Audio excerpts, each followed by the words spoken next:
Are you feeling challenged by all the stuff in the Essentials Kit box? Are you excited to play Dungeons & Dragons for the first time, but what is all this stuff? Today's video will help you sort everything out and get you playing, so let's go. If you want to take an epic adventure with our growing community, make sure you subscribe and hit that notification bell so you don't miss any upcoming video. Wizards of the Coast came out with a starter set that's ideal for 4 to 5 players.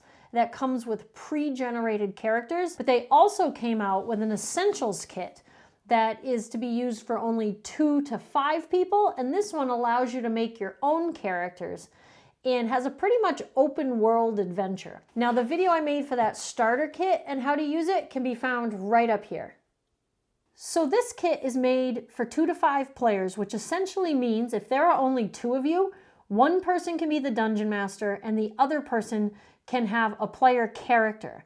And if you use those rules to make it a little easier, the player actually gets a sidekick to travel with them and to kind of be like an NPC, which is a non-player character, which can either be controlled by the player or controlled by the dungeon master. It helps even things out a little bit. But you can play up to 6 players with this and not have to use those sidekicks at all if you want. Let's check out what's actually in the box.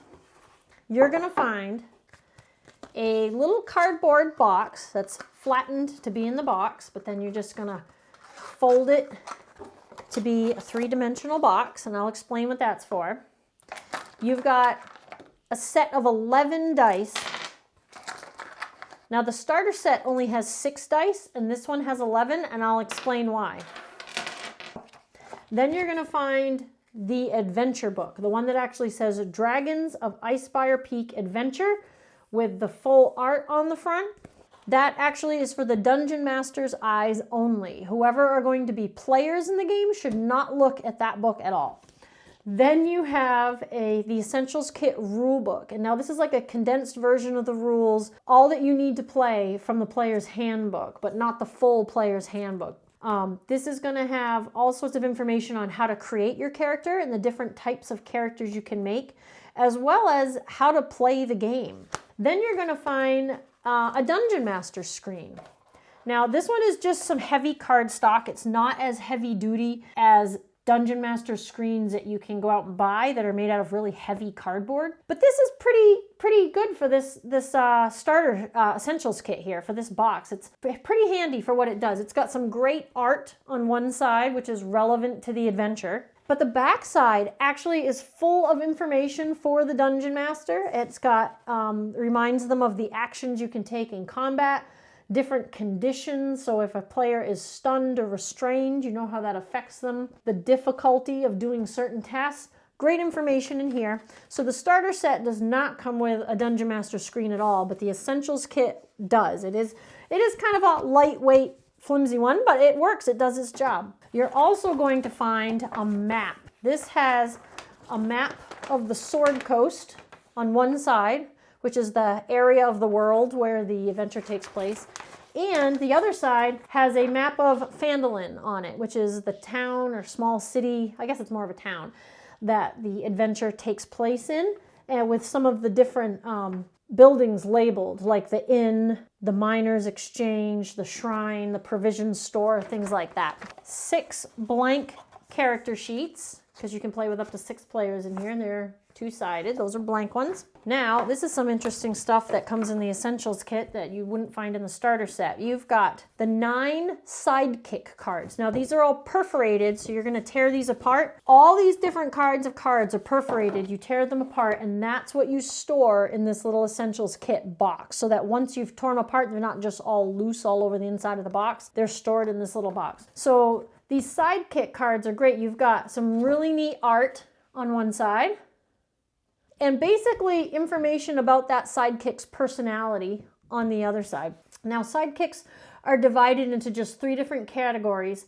You either have spellcasters, experts, or warriors. The rules for running the sidekicks are in the very back of the rule book. You've got the stat blocks for the sidekicks and how to level up the sidekicks. If the Dungeon Master is going to run the sidekick, they would probably keep this information behind the screen with them. But if the player is going to run the sidekick, I would let them keep this rule book over by them, or at least photocopy these last 2 pages so that they have that information. Then you've got these 9 initiative cards. And these are just numbered 1 through 9 on the back. And what this does is, initiative is what the turn order is in combat. When you start fighting something in Dungeons & Dragons, everybody makes a die roll to see who's going first, second, third. So you're going to pass out these cards so people remember where they are in the turn order. Oh yeah, I'm second. Oh yeah, I'm fourth. Because you're going to re-roll each time you fight something new. So you would end up collecting these back and passing them out again for each combat. Then we have, this sheet actually has more of the conditions. So there's 10, 11, 12, 14 condition cards. The conditions that I explained that are on the back of the Dungeon Master screen, there's also cards. So if a character ends up getting grappled, you can hand them this card so that they can see what happens on the backside if you're grappled. Your speed becomes 0. It ends if the grappler becomes incapacitated, and you can try to get out of the grapple each turn, things like that. So the card helps people remember what that condition does to their character. There's also one magic charm card. The back explains what that is, and it's a part of the adventure. 3 combat cards that they can kind of share around the table, and that's kind of like a cheat sheet and explains how combat works step by step. Because for newbies, that can be kind of a hard thing to remember sometimes, so they put it on a little cheat sheet. Then there are 36 magic items, 4 pages of magic item cards. It just says magic item on the front, but the back has each magic item on it, like a potion of healing. Actually, quite a few of them are potions of healing. And all different magic items that as the characters find these items in the adventure, you can just hand them the card so that they know what the item does without having to go ahead and write it on their sheet. Lastly, we have quest cards. There's 9 quest cards. The way this adventure works compared to the starter set is very linear, where it's gonna take the characters in a definite direction. In the Essentials kit, it's kind of like an open world where the characters can decide what they wanna do next, rather than being like railroaded into a certain area. Both ways of playing are completely fine. One's not right and wrong. It's just 2 different ways of playing.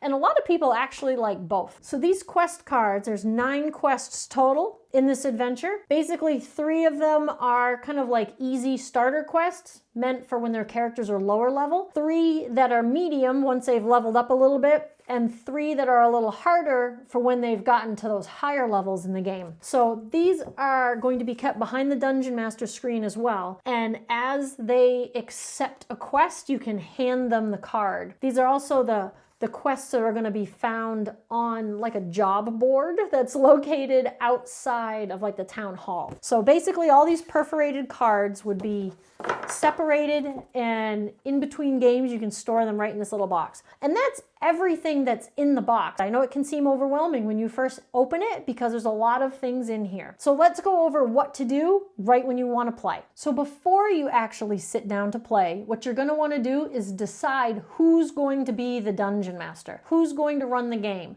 That's the person who kind of narrates the story and controls all the monsters and tells the players what they're going to roll for dice when to make things happen in the game. That person should be the only one that looks at the adventure book. Now, I suggest that you at least skim through the whole entire book and then go a little more in depth at least reading the beginning, like the introduction and the first 3 starter quests, because you're not really sure which ones your players are going to choose to do and in what order, but at least read through those 3 a little bit more in depth. Now, the first time everyone sits down together to play, this is when people are going to create their characters.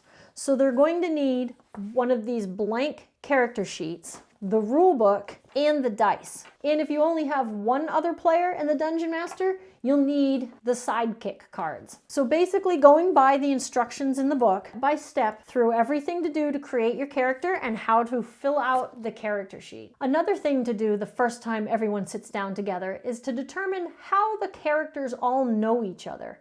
Or do they know each other? Maybe they're meeting for the first time at the inn in the town in the adventure, but maybe they know each other from somewhere else. Maybe they're related. That's a good time to figure out how to work that into the story too. Now, depending on how long it takes for everyone to make their characters and come up with how they know each other, that may be all you do the first time you get together, and that is okay. You may do it a little faster than you may think, and then you can go right into the adventure if people want to keep playing. But bear in mind that it can take a while for people to decide how they want to make their characters, and that may literally be all you do the first time you get together. That's especially might happen if you're a parent trying to play with your young children. Making their characters might be all their extension span can handle for that day, and you might have to start the adventure the second time you get together. But maybe they want to keep on playing, and you can do that too. Hey folks, if you're getting value out of this video, can you make sure you go ahead and hit that thumbs up, that like button down below this video? It helps us out a lot. Thanks so much. So either the first time you all get together, or maybe the second, when you sit down to actually play the adventure, the Dungeon Master is going to have this screen set up in front of them to kind of hide what's going on behind the screen. The players get to look at this awesome artwork. And behind the screen, the Dungeon Master will have the adventure, a bunch of these different cards all separated and stacked, like a stack of magic item cards, a stack of quest cards, things like that. Probably the dice as well. I mean, if you literally want to play with just what's in this box, you are going to have to all share this set of dice. But these dice are really inexpensive. I've seen sets as cheap as $4.99, and I have recently found out that the Dollar Tree, some of the Dollar Trees in the games and toys sections have sets of these dice for $1. So that would be kind of fun too. If everybody is really having a good time and enjoying this, they might want to eventually get their own dice. But literally for the first session or two, if this is all you have and you're sharing, that is perfectly fine. Now let me explain real quick too about the dice. Remember I said the starter set only had 6 dice. That's because all you need is your D4,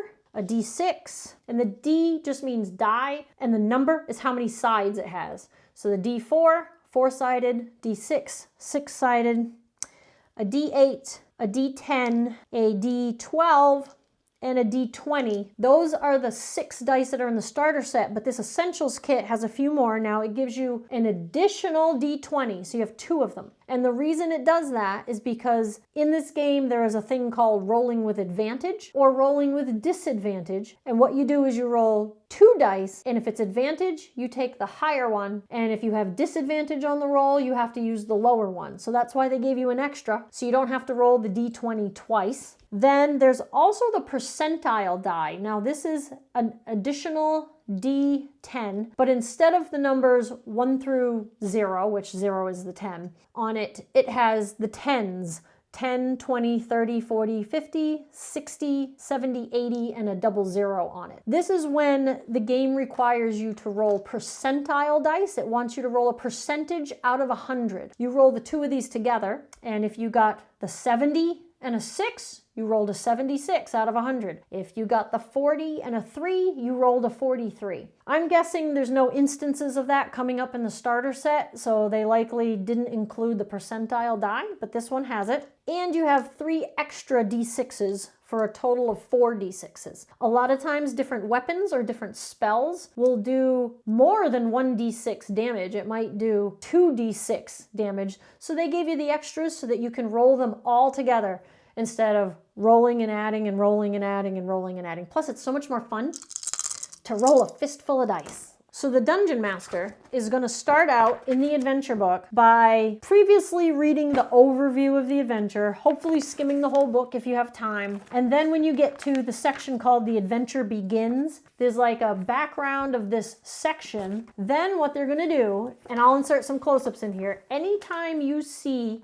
a colored box inside bars, that's actually text that you read out loud to the players at the table. And it will tell you that. It literally says, when you are ready for the adventure to get underway, show the poster map of Phandalin to the players and read the following boxed text aloud. So you're going to be behind your Dungeon Master screen with the adventure book, the cards already, the dice. Players are around the table with their character sheets all ready to go, maybe their own set of dice.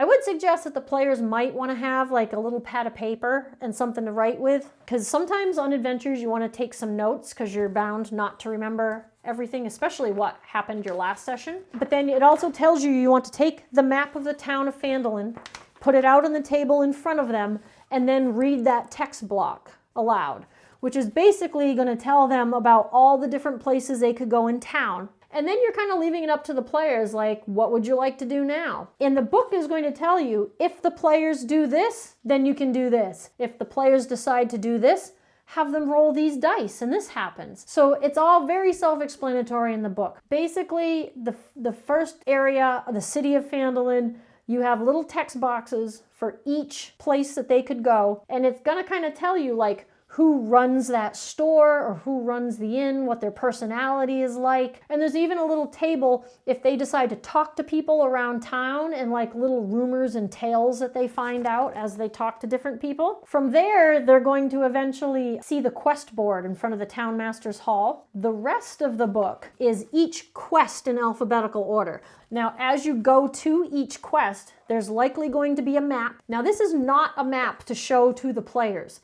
These maps in the book that's for the Dungeon Master only are going to note secret doors, secret passages, traps that are there, and you don't want the players to know about these things ahead of time, so don't photocopy this map and give it to them. Don't let them see it. This is Dungeon Master eyes only. Again, you're going to run across a bunch of text boxes between bars that are meant to be read aloud, and a lot of these maps often are, the areas are numbered, and then you'll find numbered paragraphs that tell you what's going on in each room or each area of the map and what the characters would find there. If there's potentially any treasure, if there's potentially any secret doors, and what a character would have to roll to find it. So once it goes through all the different quests alphabetically, when you get to the back, stat blocks for all the monsters. Just like players have a character sheet with their statistics, in the back of the rule book, the sidekicks have statistic block. Each thing that the players are going to fight also has a stat block with their statistics. When it tells you, okay, combat is initiating with this type of creature,